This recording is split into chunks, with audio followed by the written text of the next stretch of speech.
समा ए वतन की लो पर जब कुर्बान पतंगा हो, होठों पर गंगा, हाथों में तिरंगा हो, आन देश की शान देश की हम संतान हो, तीन रंग से रंगा तिरंगा अपनी यह पहचान हो। नमस्कार दोस्तों, मैं केसी क्षेत्रपाल आज फिर आपके लिए लेकर आया हूँ इतिहास के पन्नों से एक ऐसे स्वतंत्रता सेनानी के जीवन की कुछ महान पंक्तियां जिन्होंने देश की खातिर अपने प्राणों को भी न्यौछावर कर दिया था। दोस्तों, वे थे विनायक दामोदर सावरकर। उन्हें प्राय वीर सावरकर के नाम से भी संबोधित किया जाता है। हिंदू राष्ट्र की राजनीतिक विचारधारा को विकसित करने का बहुत बड़ा श्रेय सावरकर को जाता है। वे न केवल स्वाधीनता संग्राम के एक तेजस्वी सेनानी थे, अपितु महान क्रांतिकारी, चिंतक, लेखक, कवि, ओजस्वी वक्ता तथा दूरदर्शी राजनेता भी थे। सावरकर का जन्म भागोर गांव में हुआ था। उनकी माताजी का नाम राधाबाई तथा पिताजी का नाम दामोदर पंत सावरकर था। विनायक ने शिवाजी हाई स्कूल नासिक से मेरिट की और आगे की पढ़ाई के लिए वे इंग्लैंड चले गए। उन्होंने 1857 के प्रथम स्वतंत्रता संग्राम का सनसनीखेज व खोजपूर्ण इतिहास लिखकर ब्रिटिश शासक को हिलाकर रख दिया। बंगाल के विभाजन के बाद उन्होंने पुणे में विदेशी वस्त्रों की होली जलाई। इंडिया हाउस लंदन प्रवास में उन्होंने अभिनव भारत नामक एक क्रांतिकारी संगठन की स्थापना की। लंदन में प्रथम भारतीय स्वतंत्रता संग्राम की स्वर्ण जयंती के अवसर पर सावरकर ने अपने ओजस्वी भाषण में 1857 के संग्राम को गदर नहीं अपितु भारत के स्वतंत्रता संग्राम का प्रथम संग्राम सिद्ध किया। इसके बाद इनकी पुस्तक the Indian war of independence तैयार की, परंतु इसकी मुद्रण की समस्या आई। इसके लिए लंदन से लेकर पेरिस और जर्मनी तक प्रयास किए, किंतु वे सभी प्रयास असफल रहे। बाद में यह पुस्तक किसी प्रकार गुप्त रूप से हॉलैंड से प्रकाशित की गई। इस पुस्तक में सावरकर ने 1857 के सिपाही विद्रोह की ब्रिटिश शासक के खिलाफ स्वतंत्रता की पहली लड़ाई बताया। लंदन से बार एटला वकालत की परीक्षा उत्तीर्ण की, परंतु उन्हें वहां वकालत करने का इजाजत नहीं मिली। सावरकर ने लंदन के ग्रेज इन लॉ कॉलेज में प्रवेश लेने के बाद इंडिया हाउस में रहना शुरू कर दिया। इंडिया हाउस उस समय राजनीतिक गतिविधियों का केंद्र था। वहां सावरकर ने फ्री इंडिया सोसाइटी का निर्माण किया, जिससे वो अपने साथी भारतीय छात्रों को स्वतंत्रता के लिए लड़ने को प्रेरित कर सके।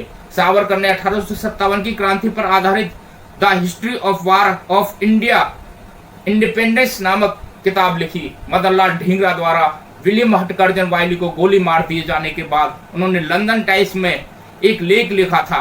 क्रांतिकारी गतिविधियों को देखते हुए अंग्रेजी सरकार ने हत्या की योजना में शामिल होने और पिस्तौल भारत भेजने के जुर्म में फंसा दिया और उन्हें गिरफ्तार कर लिया। 24 दिसंबर 1910 को उन्हें आजीवन कारावास की सजा दी गई। सिवर हॉल के रास्ते से वे जेल से पेरिस भाग गए। पेरिस से लंदन वापस आते वक्त लंदन में उन्हें गिरफ्तार कर लिया गया। 31 जनवरी 1911 को इन्हें दोबारा आजीवन कारावास दिया गया।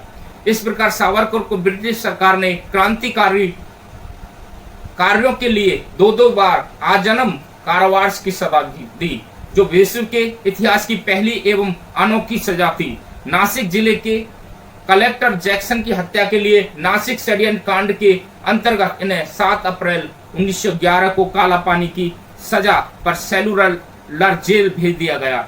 1920 में वल्लभ भाई पटेल और बाल गंगाधर तिलक के कहने पर ब्रिटिश कानून न तोड़ने और विद्रोह न करने की शर्त पर उन्हें रिहाई हो गई। नागपुर की एक जनसभा में उन्होंने अलग पाकिस्तान के लिए चल रहे प्रयासों को असफल करने की प्रेरणा दी। 1941 को उनकी भेंट नेताजी सुभाष चंद्र बोस से हुई। भारत की स्वतंत्रता के लिए निवेदन सहित उन्होंने चर्चिल को तार भेजकर सूचित किया। सावरकर जीवन भर अखंड भारत के लिए पक्ष में रहे। स्वतंत्रता प्राप्ति के माध्यम के बारे में गांधी और सावरकर का एकदम अलग दृष्टिकोण था। उन्होंने भारत विभाजन का विरोध किया। वीर सावरकर 20वीं शताब्दी के सबसे बड़े हिंदूवादी रहे। विनायक दामोदर सावरकर को बचपन से ही हिंदू शब्द से बेहद लगाव था।